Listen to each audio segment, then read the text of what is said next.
છે. તો પછી સર શું થવાનું? તમે હમણાં હું કહો છો? હમણાં હું બોલું? એટલે આ તો તમને એક પ્રોબેબિલિટી બતાવે કે તમે જોઈને બી લખશો તો માર્ક્સ સારા આવશે. તો ભાઈ ઓરલી તમે જાતે લર્ન કરીને લખશો તો બી માર્ક્સ તો મારે તો સારા જ આપવાના છે એમ. ખોટા ઇન્ટરનલ શું કરવા ઓછા આપવાના? બરાબર. મેં રેકોર્ડિંગ ચાલુ.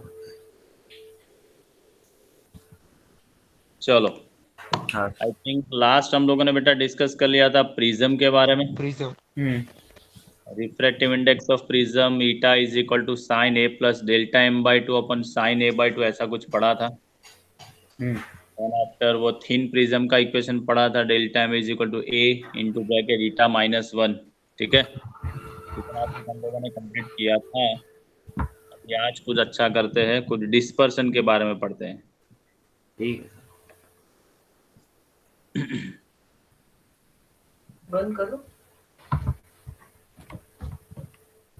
चलो, डिस्पर्सन के लिए हम लोगों ने अपने सेकेंडरी लेवल पे प्रिज्म का ये कुछ एक्सपेरिमेंट पढ़ा था कि प्रिज्म की कोई एक सरफेस पे हम लोग वाइट लाइट इंसिडेंट करेंगे तो उसका कुछ 7 कलर में डिस्पर्सन हो सकता है. Like 1 2 3 4 5 6 and 7. ये ऐसे बाहर निकलेगा.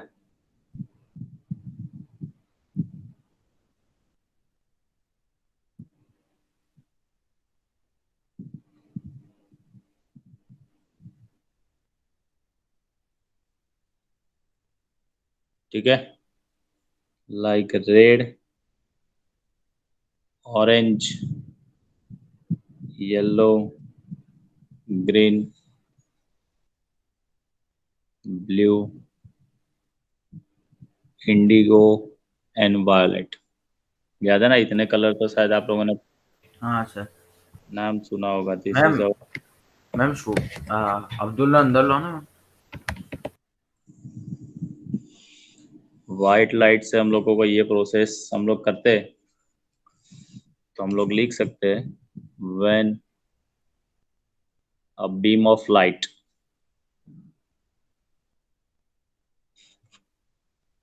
और सनलाइट passes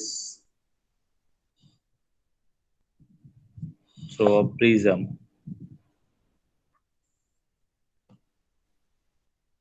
the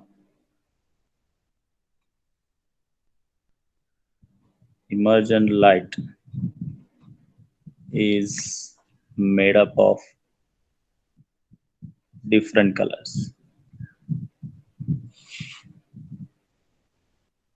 ये जो लाइट है ना, this is our emergent light. ये our incident light. Incident light refracting होता है यहाँ से, और ये इमर्जेंट. तो emergent light is made up of different colours. Newton ने ये प्रोसेस समझने के लिए 2 प्रिज्म का यूज किया और चेक किया कि ये बात क्या सही है भाई. तो एक प्रिज्म लेता है, ऐसे रखता है वो, और दूसरा जो प्रिज्म है उसको उल्टा रखता है. तो बटोबे से काम भी उल्टा करेगा. चलो,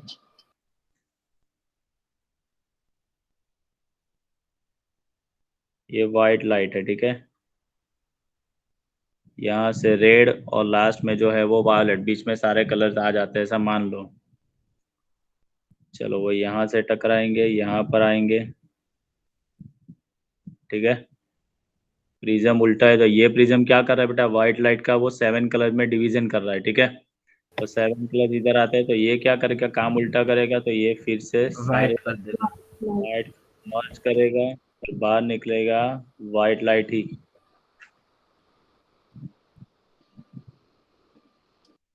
तो इससे उसने कंफर्म कर लिया कि नहीं, बात सही है भाई, कि जब भी प्रिज्म में से कोई व्हाइट लाइट हम लोग इंसिडेंट करते तो उसका 7 कलर में इमर्जेंट रे जो है वो 7 कलर से बना हुआ मिलता ही है, और वही रेज को हम लोगों को फिर से मर्ज करे प्रिज्म को उल्टा करके तो फिर से व्हाइट लाइट मिलती है। अभी तीसरा प्रिज्म में सीधा रखो तो क्या होगा?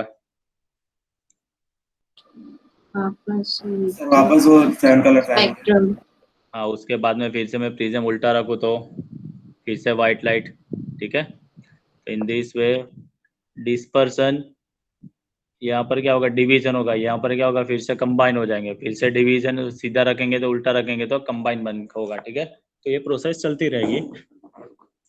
तो न्यूटन ने क्या किया? दो आइडेंटिकल प्रिज्म, मतलब दो सेम प्रिज्म लिए, और उसमें से एक प्रिज्म के ऊपर उसने व्हाइट लाइट इंसिडेंट कर दी। ठीक है, प्रिज्म 1 के ऊपर इमर्जेंट रे जो फर्स्ट प्रिज्म का है which is incident ray for prism 2। This is अवर, मान लेते हैं कि प्रिज्म 1 है and this is our prism 2। तो प्रिज्म 1 का जो इमर्जेंट लाइट है वो प्रिज्म 2 के लिए इंसिडेंट लाइट बनेगा। तो प्रिज्म 2 में से जो बाहर निकला हुआ जो रे है तो फिर से व्हाइट दिखता है। तो ठीक है, this experiment explain that the first prism disperse the colours of white light while the second prism brings them together. ठीक है, ये क्या करेगा? उसका डिस्पर्जन करेगा, और ये उसको क्या करेगा? फिर से गैदर कर देगा। ठीक है, मतलब साथ में ला लेगा। तो यहाँ पर लिखेंगे this is the Newton's experiment. तो यहाँ पर हम लोग लिखेंगे Newton found that if we arrange a prism like a figure B, इसको मैं नाम दे देता हूँ figure B।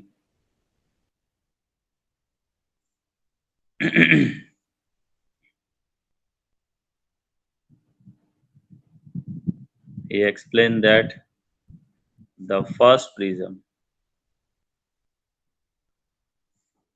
disperse the colors of light, colors of white light, while second prism brings them together। Clear? तो पहला प्रिज्म डिस्पर्जन करेगा, दूसरा prism उसको फिर से कंबाइन कर देगा। तो now what is the definition of dispersion? तो उसको हम लोग लिखते हैं the phenomenon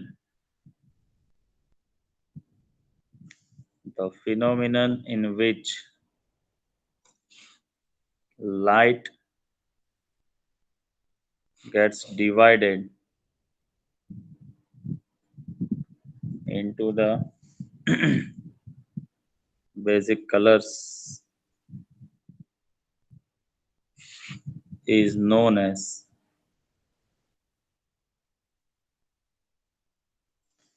dispersion of light। ठीक है, जब भी लाइट ये 7 कलर्स में थी इसको हम लोग नाम देते बेटा बेसिक कलर्स। ठीक है, और जो आप लोगों ने पढ़ा हुआ है वेयर वायलेट सबसे लास्ट कलर होगा एंड रेड सबसे उसका फर्स्ट कलर होगा। ठीक है, चलो आप लोगों ने 10th स्टैंडर्ड में बेटा इलेक्ट्रोमैग्नेटिक स्पेक्ट्रम के बारे में कुछ पढ़ा होगा। उसमें आप लोगों ने ऐसा भी पढ़ा है वायोलेट कलर जो है, वायोलेट कलर का रिफ्रैक्टिव इंडेक्स जो है वो सबसे ज्यादा होता है, इसीलिए उसका डेविएशन सबसे ज्यादा होता है। आप लोगों ने देखा होगा, देखो रेड कलर का डेविएशन, ये लाइट आती है तो सीधा ही अप्रोक्स चला जाता है, लेकिन सबसे ज्यादा डेविएशन किसका होता है? देखो वायलेट का, बिकॉज वायलेट का इंडेक्स ज्यादा है। ठीक है, तो याद रखना है यहाँ पर बेटा कि the refractive index of violet color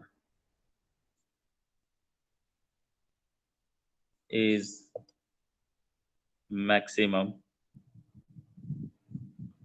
whereas refractive index of red color is minimum। चलो, तो हम लोगों ने एक इक्वेशन पढ़ा था बेटा, याद करो, delta is equal to A into eta minus 1, ये पढ़ा था। मैं वायलेट के लिए लिखता हूँ तो delta violet, refractive index of violet colour. ठीक है, एंड सेम ऐसा मैं रेड के लिए भी लिख सकता हूँ, delta R is equal to A eta R minus 1। चलो हो गया। So here eta V is greater than eta R, so delta V is greater than delta R. Delta V is greater than delta R मतलब जिसका refractive index ज्यादा उतना उसका deviation भी क्या हो जाएगा बेटा, ज्यादा। ठीक है, चलो यहाँ पर एक एंट्रेंस का एक कंसेप्ट में यहाँ पर सिर्फ बता देता हूँ, एंगुलर डिस्पर्सन समझो, बहुत अच्छा है। What is the meaning of angular dispersion, मतलब इन टर्म्स ऑफ एंगल आपको फाइंड करना है। तो आपका यहाँ पर बेटा जो भी डेविएशन होता है रेड और वायलेट के बीच में जो एंगल बनता है, ये एंगल इतना, ये पहला है आपका रेड और ये लास्ट में है आपका वायलेट।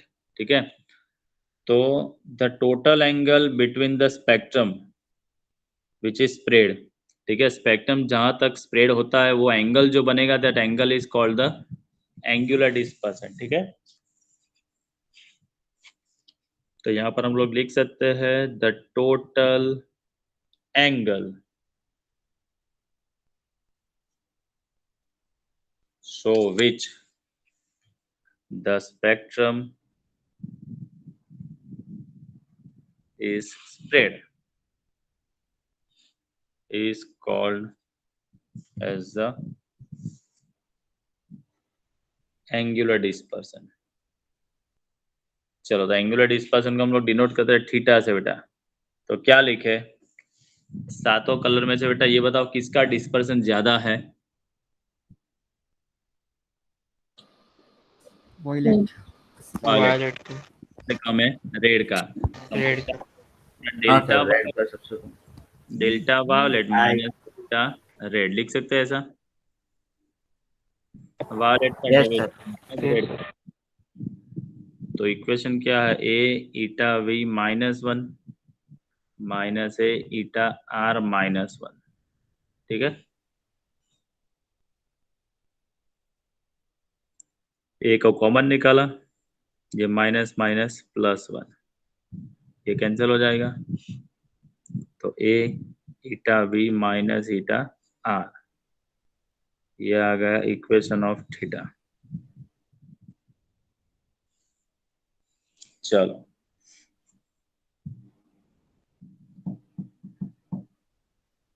तो this is the equation of angular dispersion. Clear? चलो, आप लोगों को 2 मार्क क्वेश्चन में ये न्यूटन्स एक्सपेरिमेंट ऑफ प्रिज्म ऐसा पूछ सकते, तो आपको ये चीज डायग्राम ड्रॉ करके एक्सप्लेन कर देनी है। ठीक है, ओके सर। पढ़ लो बेटा ये डिस्पर्सन का टॉपिक।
सो थोड़ा नीचे एंगुलर डिस्प्लेसमेंट।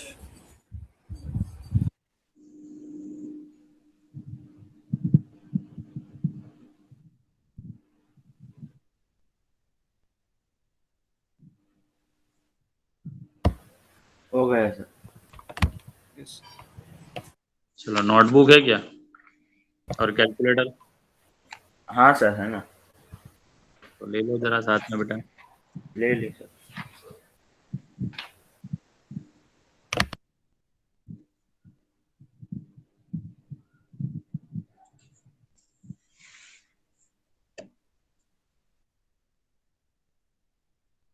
चलो लिखो। For a prism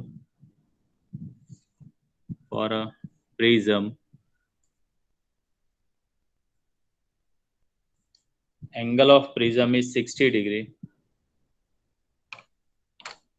Angle of prism is 60 degree.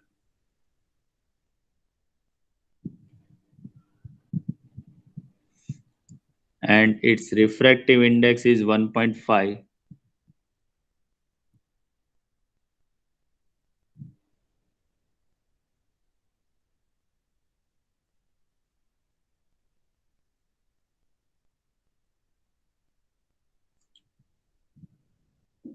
Find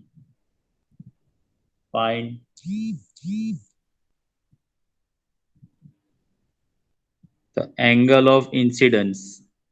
Find the angle of incidence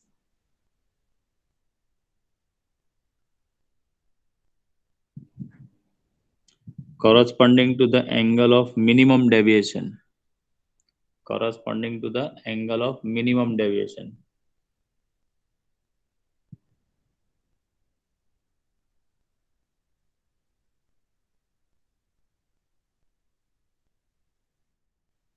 And find the angle of emergence.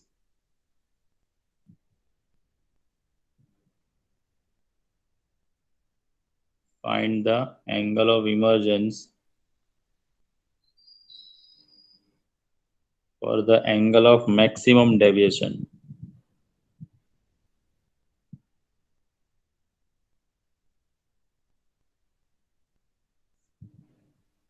मतलब जब मिनिमम डेविएशन होगा तब आपको इंसिडेंट एंगल फाइंड करना है, एंड जब मैक्सिमम डेविएशन होगा तो इमर्जेंट फाइंड करना है। इमर्जेंट एंगल आपको फाइंड करना है, ठीक है। हाँ सर। चलो सर પહેલી લાઈન જે છે ને એ જરા એકવાર રિપીટ કરો ને પહેલી લાઈન। ફોર અ પ્રિઝમ પછી શું બોલેલા?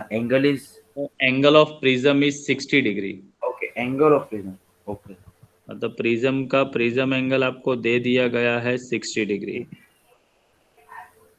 फर्स्ट केस में आपको क्या फाइंड करना पूछा है बताओ, और उसका refractive find index angle of incidence corresponding minimum deviation માટે। I is equal to question mark when delta is delta minimum। हाँ ठीक है, तो फॉर मिनिमम डेविएशन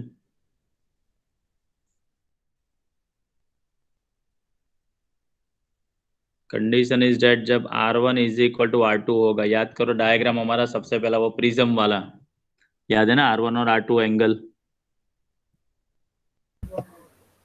वो हाँ आपने सर। नोट में वो प्रिज्म का डायग्राम ड्रॉ किया है तो वो साथ में निकाल के रखो बेटा, क्योंकि वो यहाँ पर जरूरत पड़ने वाली है। Okay sir.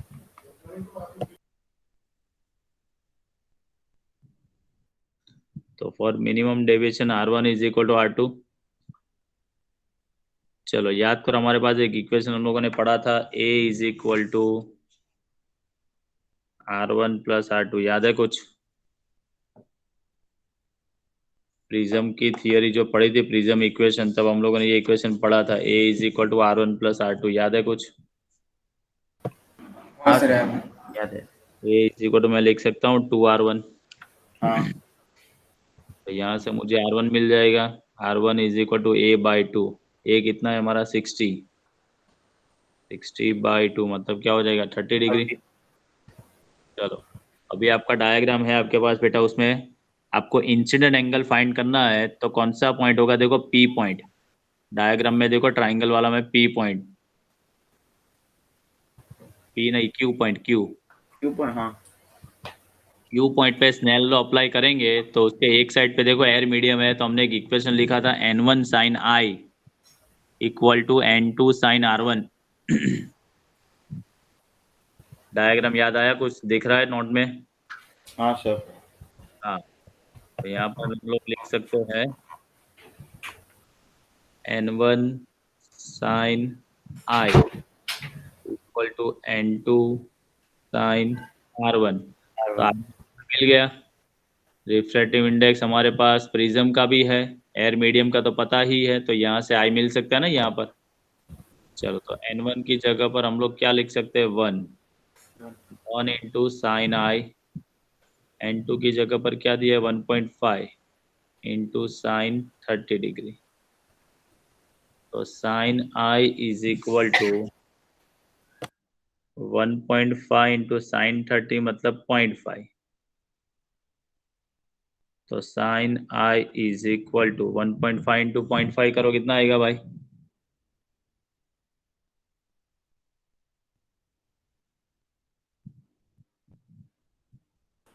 Zero point seven five.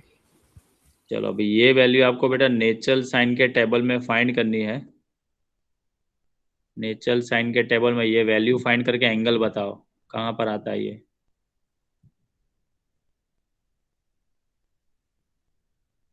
है टेबल आपके पास? नहीं सर। सर फिजिक्स कोई टेक्स्ट बुक नहीं पाछड़ आई कुछ? फिजिक्स के टेक्स्ट बुक नहीं, अपने एनसीईआरटी में तो पीछे नहीं है। हमारा गूगल नहीं ना कुछ। गूगल में देख लो ना, साइन इनवर्स 0, या तो कैल्सी पे भी अपना कर सकते हो आप।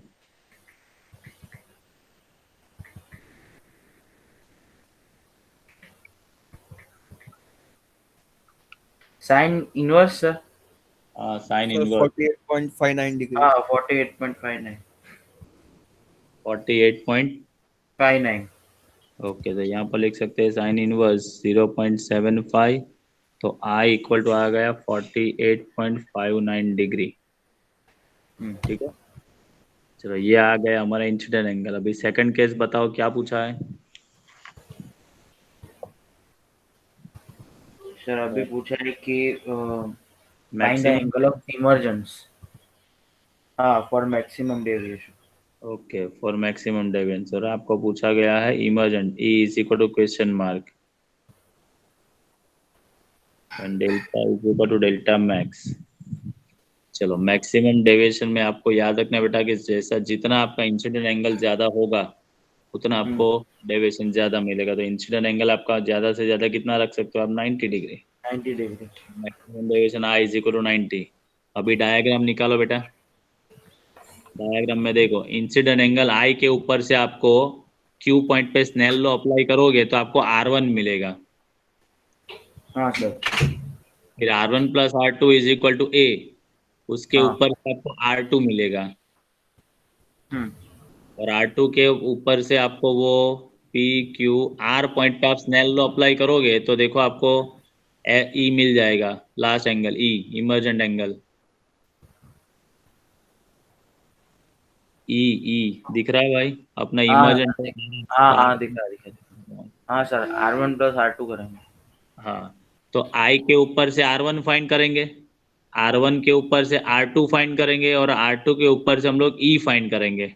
ठीक है, हाँ। चलो, तो पहले तो हम लोग फिर से अप्लाई करेंगे N1 sine I equal to N2 sine R1। N1 की जगह पर 1 इंटू साइन 90 इक्वल टू ये 1.5 इंटू साइन R1।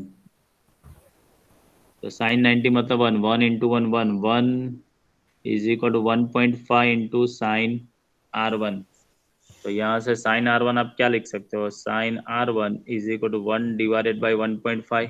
चलो कैलसी पे काम करो बेटा, 1 बाई 1.5 कितना आता है, 0.66666। 0.6667। चलो ये अभी R1 फाइंड करना है। तो R1 is equal to sine inverse 0.6667। चलो कितनी आती है वैल्यू चेक करो। सो 41.81। 41.81। 81। Yes sir. चलो ये हमारा R1 आ गया। ठीक है, अभी हमारे इक्वेशन है A is equal to R1 plus R2। तो R2 is equal to A minus R1। तो 60 डिग्री माइनस 41.81 डिग्री कितना आता है भाई?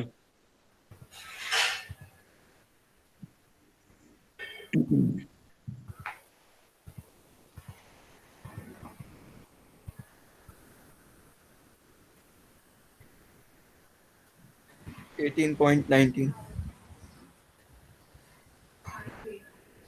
चलो हो गया, ये हमारा R2 आ गया। अभी हम लोग अप्लाई करेंगे फिर से स्नेल लॉ। तो N2 साइन R2 हम लोग प्रिज्म के मीडियम में is equal to N1 sine बार का इमर्जेंट रे E। चलो N2 मतलब 1.5 इंटू साइन R2 की जगह पर 18.19 डिग्री इक्वल टू N1 की जगह पर 1 और साइन E आपको फाइंड करना है। चलो साइन 18 डिग्री 18.19 डिग्री की वैल्यू बताओ। सर रेडियन में। नहीं नहीं, रेडियन में नहीं, इसकी वैल्यू साइन के टेबल में 18.90 डिग्री, या तो कैलसी पे फाइंड कर लो। रेडियन में नहीं, वैल्यू वैल्यू फाइंड करनी है, वो 0 पॉइंट समथिंग कुछ आएगी। 0.3121। 0 3121। इक्वल टू साइन ई। चलो दोनों का मल्टीप्लिकेशन करो।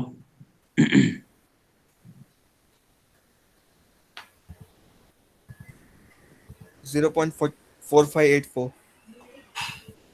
4584, तो अभी ई फाइंड करना है। तो E is equal to sine inverse 0.4584। चलो ये वैल्यू कितनी आती है एंगल में?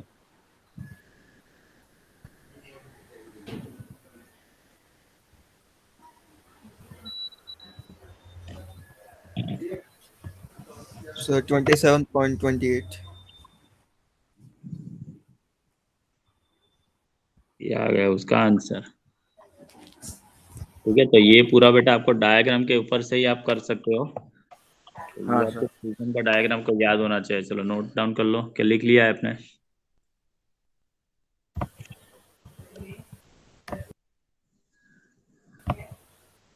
सर मेरा लास्ट का थोड़ा बाकी है, बाकी लिख लिया।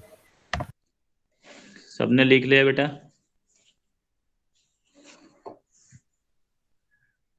Yes, sir.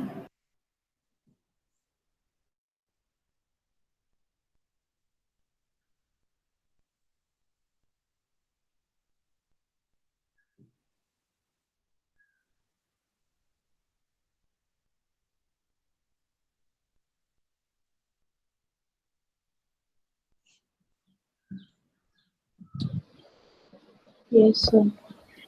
हाँ सर। चलो ओके, ये भी सेकंड पार्ट भी। इसका थोड़ा नीचे का बाकी।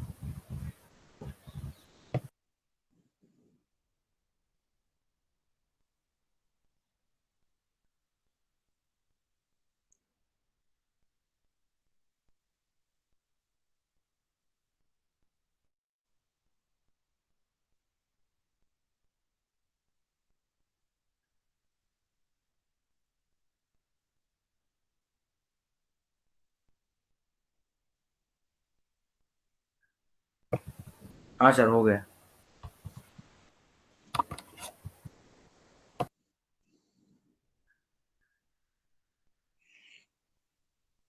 चलो लिखो नेक्स्ट। ये जो सम है बेटा, ये आपके एंट्रेंस के पॉइंट ऑफ व्यू से इम्पोर्टेंट है।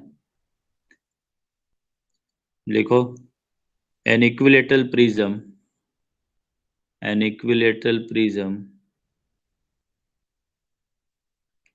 is kept in air, is kept in air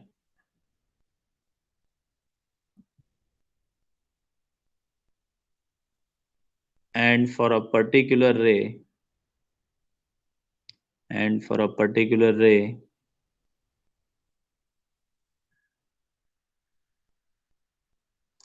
angle of minimum deviation is 38 degree.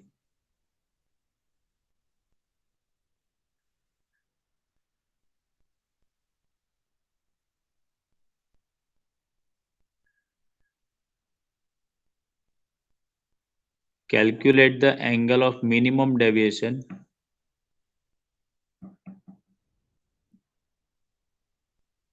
Calculate the angle of minimum deviation if the prism is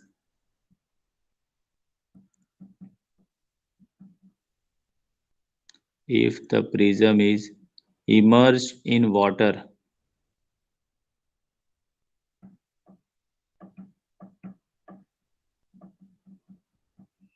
If the prism is immersed in water,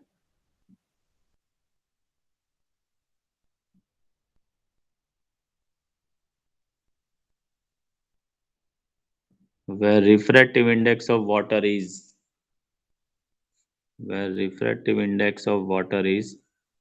1.33.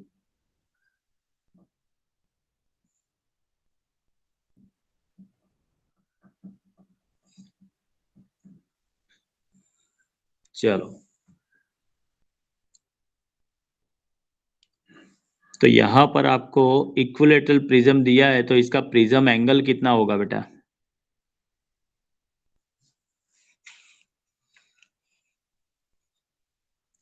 और 60 degree 60 degree, हाँ।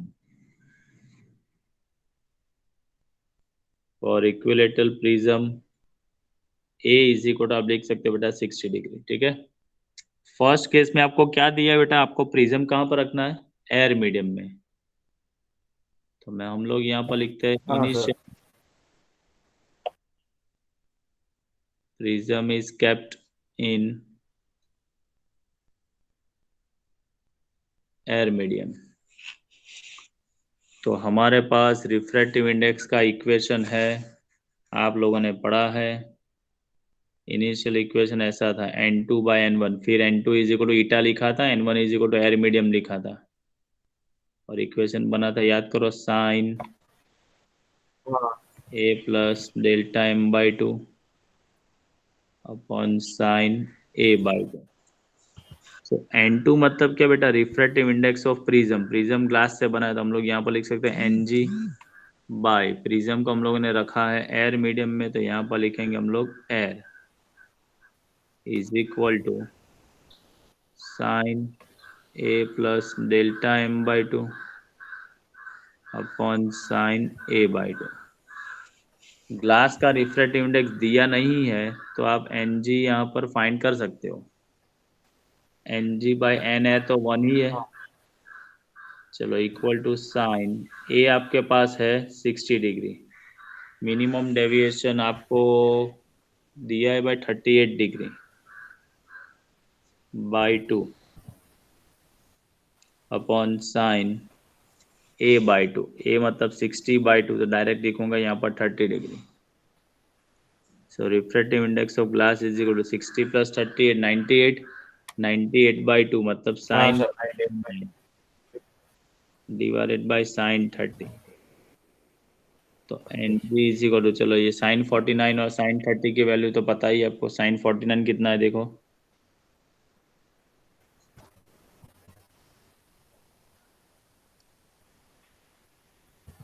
Sir ये देखो sign 49। कैल्सी पे sign, अपना scientific कैल्सी mobile में चालू करो।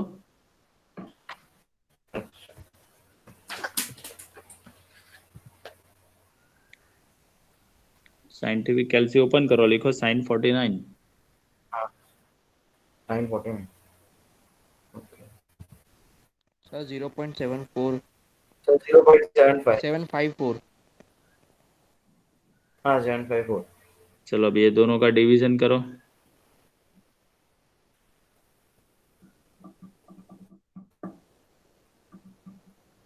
Sir 0.990 990 वो तो पॉसिबल नहीं है। Refractive index of glass is always sir equal 1.5 1.508 है सर, 1.5 है सर। हाँ, ये सही है।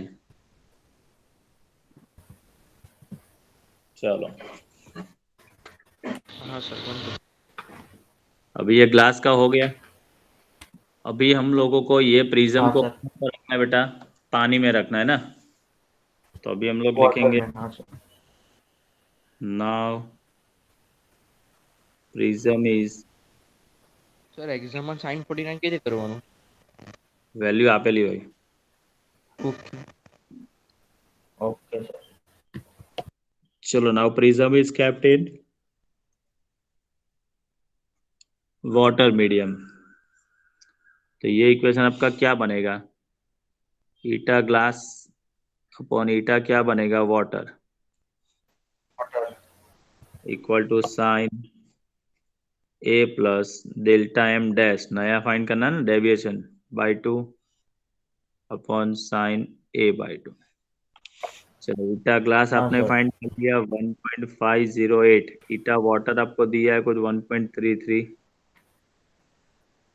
यहाँ पर आएगा साइन ए की जगह पर 60 plus delta M dash by 2 upon sine 30. चलो एक काम करो बेटा, ये 1.508 डिवाइडेड बाय 1.33 करो.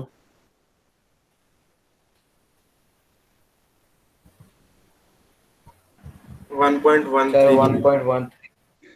इंटू साइन 30 इंटू ये ऊपर जाएगा साइन 30 मतलब 0.5.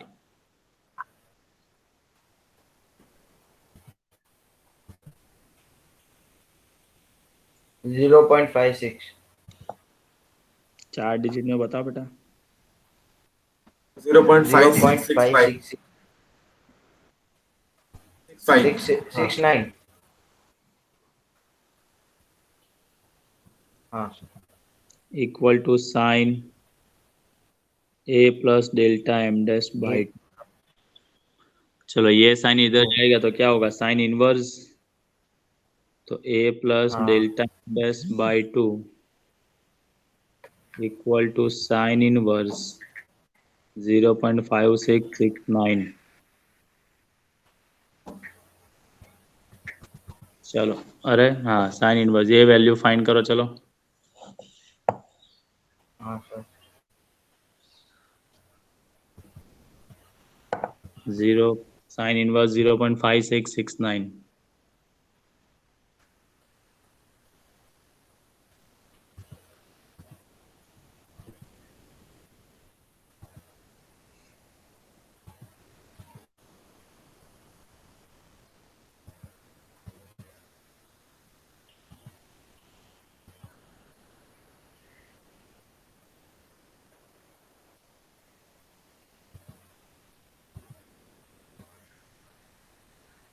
गूगल पर भी नहीं मिलता. तो पंकज किधर गया? पंकज ने तो अभी फाइंड की थी. हाँ हेलो हेलो सर. 0.566.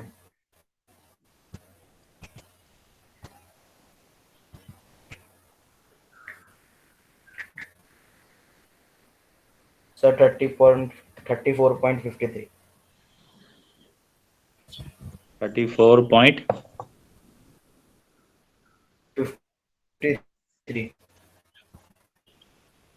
चलो हो गया. अभी ये 2 को इधर मल्टीप्लाई कर देते हैं. हाँ sir. A plus delta M dash is equal to multiply करो.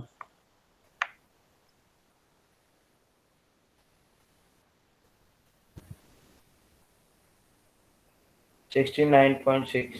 69 9.06. 06. ए इज इक्वल टू क्या है? 60 डिग्री है. 60 प्लस डेल्टा एम डैश हाँ फुल लाइक 0.06 डिग्री. तो delta M dash is equal to क्या लिख सकते हैं? 69.06 माइनस 60 डिग्री. चलो कितना? 9.06. 9.6 डिग्री. 0.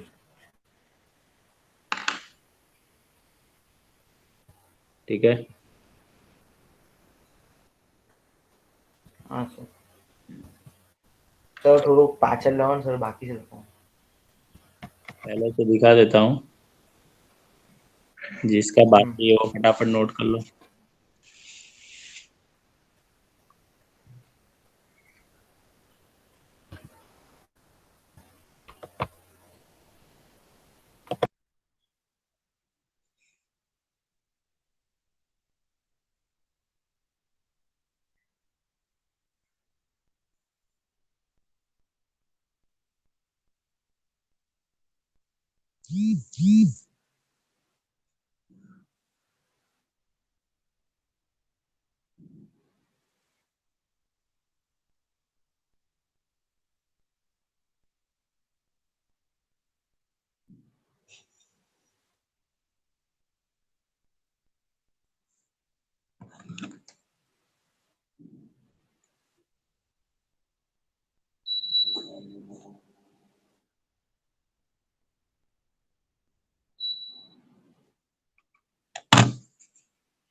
चलो हो गया।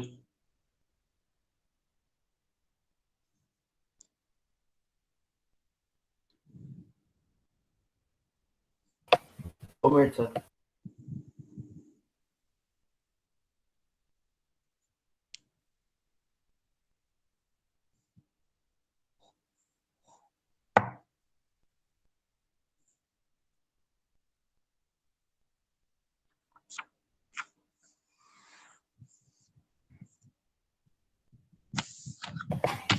हाँ सर हो गए।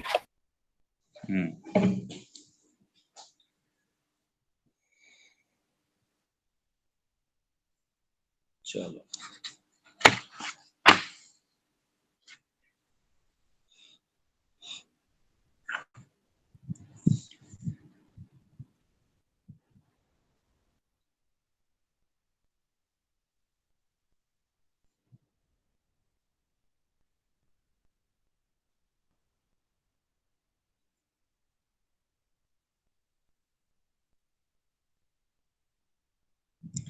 Optical instruments.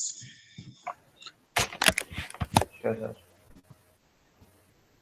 चलो तो पहले तो ये बताओ बेटा, what is the basic purpose why we use this optical instrument like a microscope और टेलीस्कोप और कंपाउंड माइक्रोस्कोप व्हाटएवर, जो भी कुछ है, ऐसे ऑप्टिकल इंस्ट्रूमेंट हम लोग यूज क्यों करते हैं?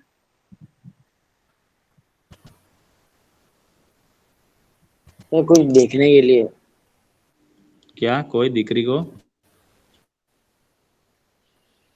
सर कोई सर देख ऑब्जेक्ट है जिसको अपने नेक्ड आई या फिर ऐसे नॉर्मल आई से नहीं देख सकते हैं, हाँ उसको देखने के लिए like, बहुत छोटा पार्टिकल है तो अपने को ऐसे नॉर्मल आई से नहीं दिखेगा ऐसे, तो अपने माइक्रोस्कोप ऐसे यूज करते हैं। और लाइक हम लोग को इधर से भी सर हमारा मतलब स्टार्स जो है मतलब ऐसे बहुत ज्यादा मैग्नीफाइड नहीं दिखते हैं, तो हम लोग टेलीस्कोप यूज करते हैं ऐसे ऑप्टिकल इंस्ट्रूमेंट। सिंपल सा आंसर है बेटा इसमें कि क्यों यूज करते हैं, तो लिख सकते हैं to see the object better.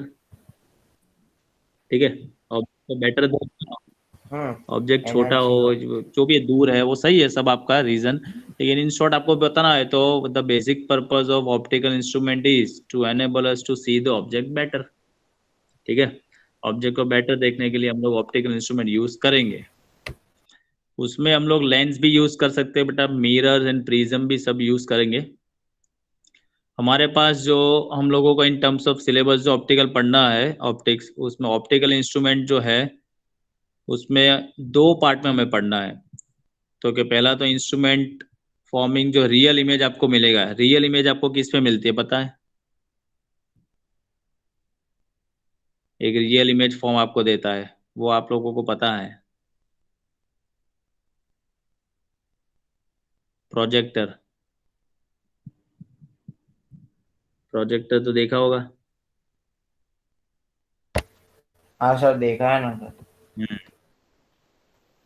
Yes, and sir. दूसरा जो है वो इमेजिनरी इमेज आपको मिलते हैं, imaginary image like microscope, telescope, उसमें आपको इमेजिनेशन से इमेज आपको मिलते हैं। ठीक है, तो यहाँ पर पहले तो हम लोग उसका बेसिक पर्पस लिखेंगे।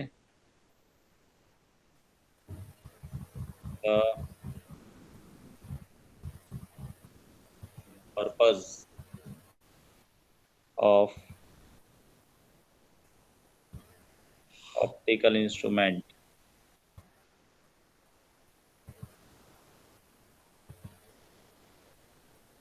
is to see the object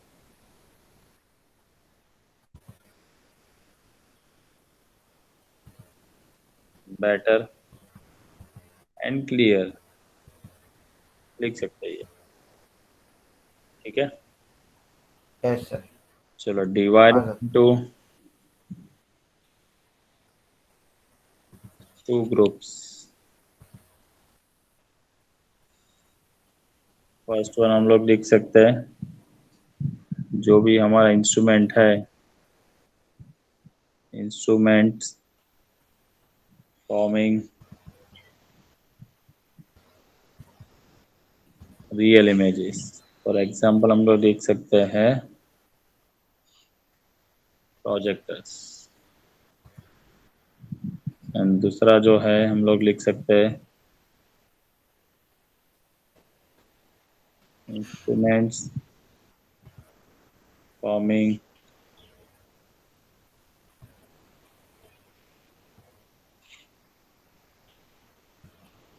imaginary images. For example हम लोग लिख सकते हैं यहाँ पर टेलीस्कोप, माइक्रोस्कोप्स। ठीक है, तो माइक्रोस्कोप को हमारे सिलेबस पॉइंट ऑफ व्यू से जो पढ़ना है, उसमें सबसे पहले चीज जो हम पढ़ेंगे सिंपल माइक्रोस्कोप, फिर बाद में कंपाउंड पढ़ेंगे।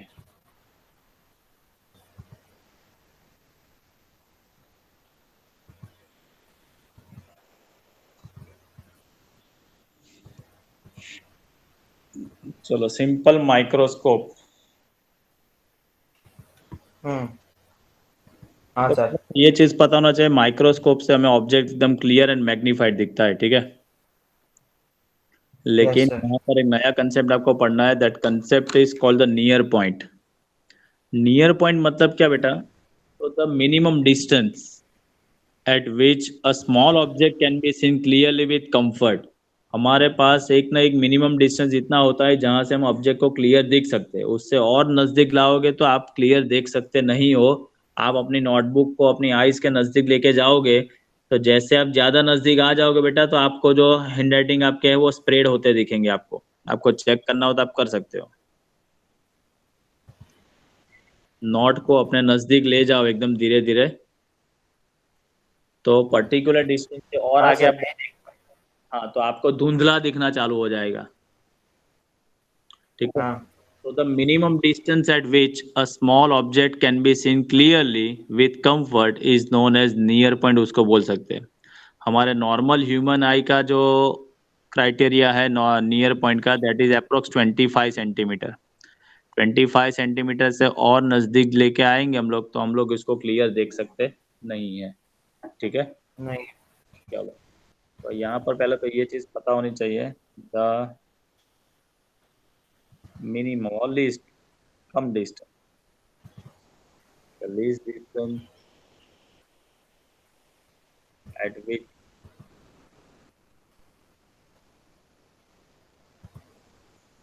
small object can be seen clearly with comfort known as near point, which is denoted by D.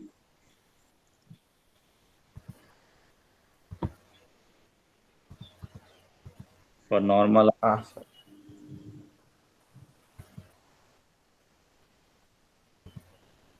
this distance is 25 centimetre. ठीक है, चलो अभी इसको समझते हैं। मान लेते हैं बेटा यहाँ पर मैं डायग्राम ड्रॉ करने जा रहा हूँ। ये हमारी प्रिंसिपल एक्सिस है। यहाँ पर कोई मैंने ऑब्जेक्ट रखा है। Object height is denoted by H O. ठीक है, ये यहाँ पर ह्यूमन आई है, ये हमारा बटन है। तो यहाँ से ये मैं ऑब्जेक्ट को क्लियर में देखता हूँ। हाँ सर ऑब्जेक्ट को जो मैं क्लियर देखता हूँ, an object is place at near point distance, मतलब मैंने डी डिस्टेंस पे ही रखा है।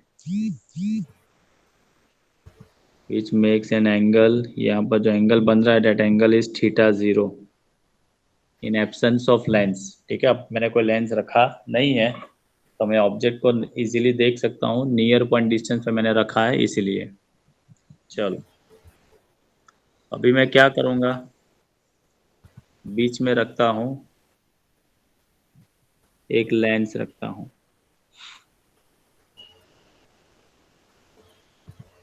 समझो यहाँ पर मैंने रखा है, ये मैंने रखा है लेंस। ठीक है, चलो अभी याद करो बेटा, ऑब्जेक्ट को ऑप्टिकल सेंटर और अपना प्रिंसिपल फोकस के बीच में रखे। यहाँ पर ये मैंने रखा है ऑप्टिकल सेंटर ओ और प्रिंसिपल फोकस के बीच में मैं रखता हूँ। तो इमेज आपको क्या मिलेगी, रियल मिलेगी या वर्चुअल इमेज मिलेगी?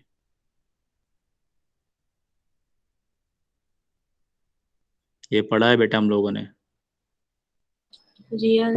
So virtual. Virtual image. चलो Yes, तो sir. ये यहाँ से इसकी जो इमेज आपको वर्चुअल जो मिलने वाली है, कंडीशन इज दैट कि इमेज आपको जो मिलेगी बेटा वो आपको कंपलसरी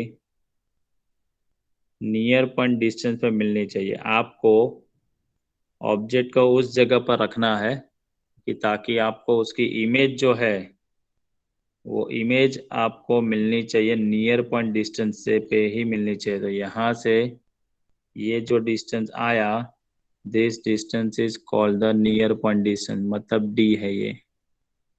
एंड ये डिस्टेंस जो है that is our focal length F है ये। ठीक है, ये हमारी फोकल लेंथ है। चलो तो ये जो ऑब्जेक्ट है बेटा या इमेज है, वो एंगल यहाँ पर जो बना रहा है that angle is called theta. ये एंगल को हम लोग क्या बोलेंगे, थीटा बोलेंगे। और यहाँ पर है हमारा बटन।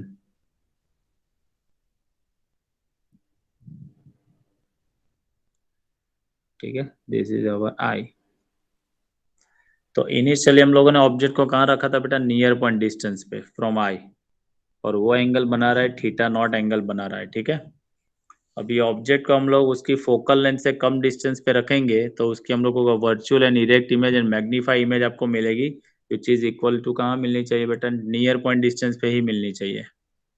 ठीक है, तो यहाँ पर जब लेंस हम लोग रखते हैं तो वो ह्यूमन आई के साथ कितना एंगल बनाता है, थीटा।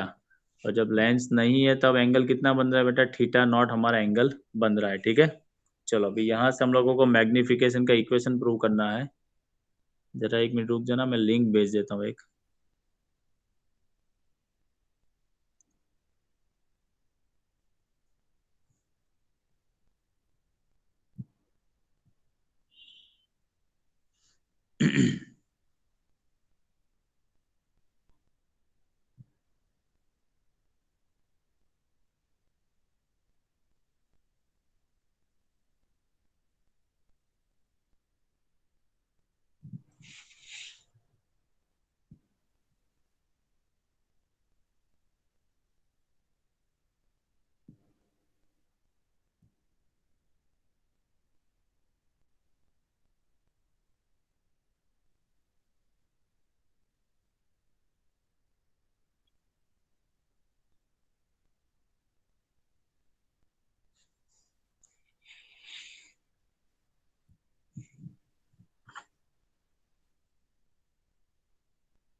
चलो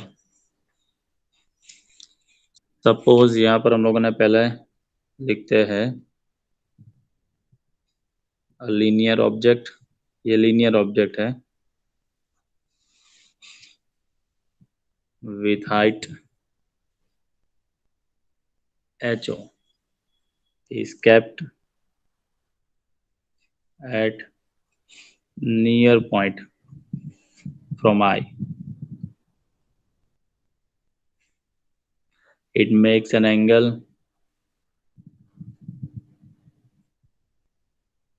theta 0 with I. चलो हो गया। अभी हम लोग रखेंगे now if object is kept between optical center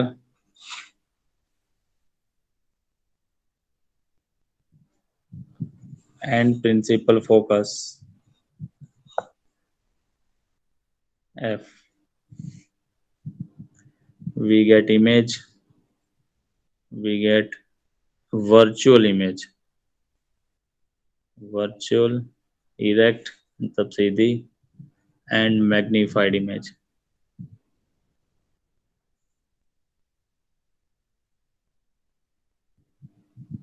At near point distance, at near point D, ठीक है। चलो here angle is equal to theta।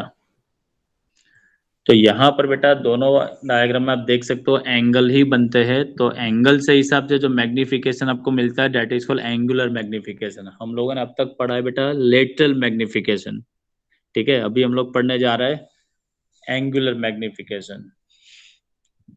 तो यहाँ पर हम लोग फाइंड करेंगे angular magnification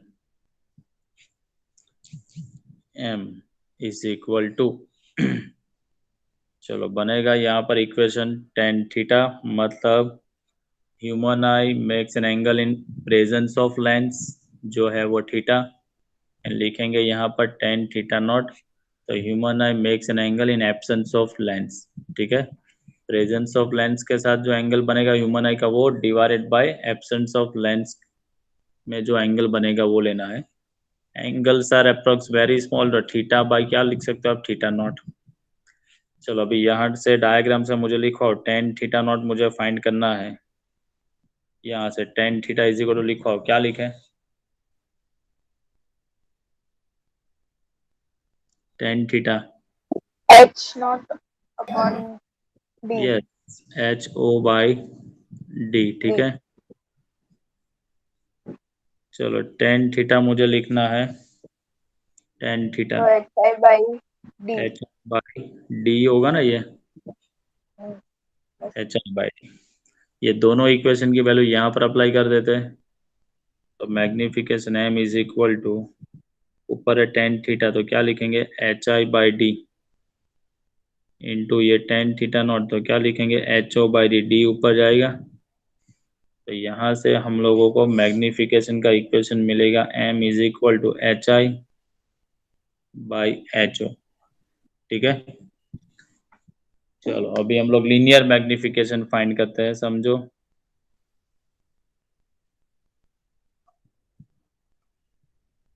linear magnification m is equal to, याद करो इक्वेशन क्या है, v बाई u, याद है ना भाई, आया ना। हाँ सर याद है। यहाँ पर जो आपको बेटा इमेज मिलता है वो कहाँ पर मिलता है, नियर पॉइंट डिस्टेंस पे। तो हम लोग यहाँ पर v इज इक्वल टू क्या लिख सकते हैं, d लिख सकते हैं। इमेज आपको मिलते है बेटा नियर पॉइंट डिस्टेंस पे, ये तो v इक्वल टू क्या लिख सकते हैं, d। तो यहाँ पर मैं लिखूंगा m इज इक्वल टू ये d बाई u लिख सकते हैं ऐसा। चलो गॉस फॉर्मूला याद करो, -1/u plus 1/v equal to 1/v, ये फॉर्मूला पढ़ी है लेंस के लिए, याद है भाई। हाँ सर याद है बस। तो object distance is always consider with negative sign.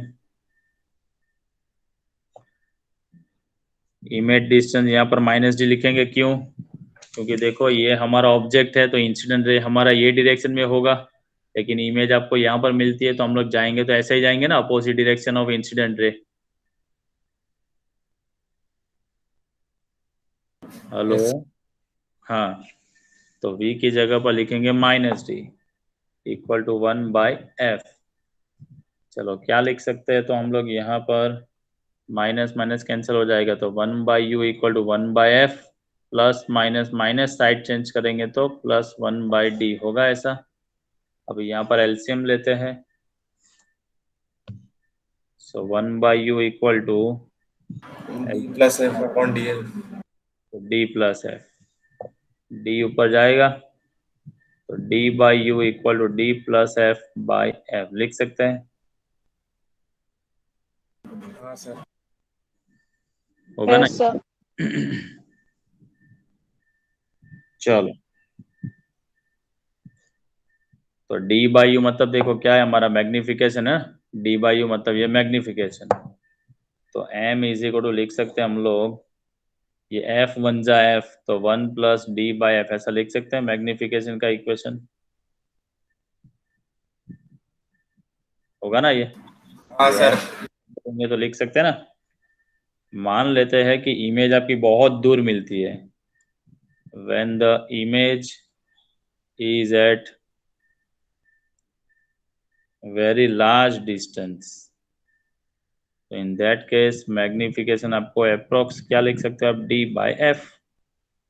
मतलब सिंपल माइक्रोस्कोप से आपकी इमेज की रेंज क्या हो सकती है, d/f से 1 प्लस d/f के बीच में ही आपको मिलेगी।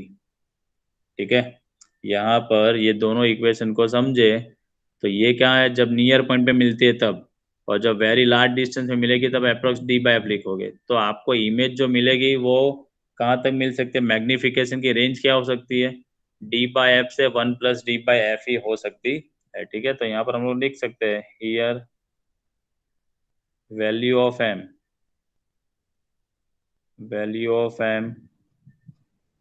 should be between d/f to 1 plus d/f।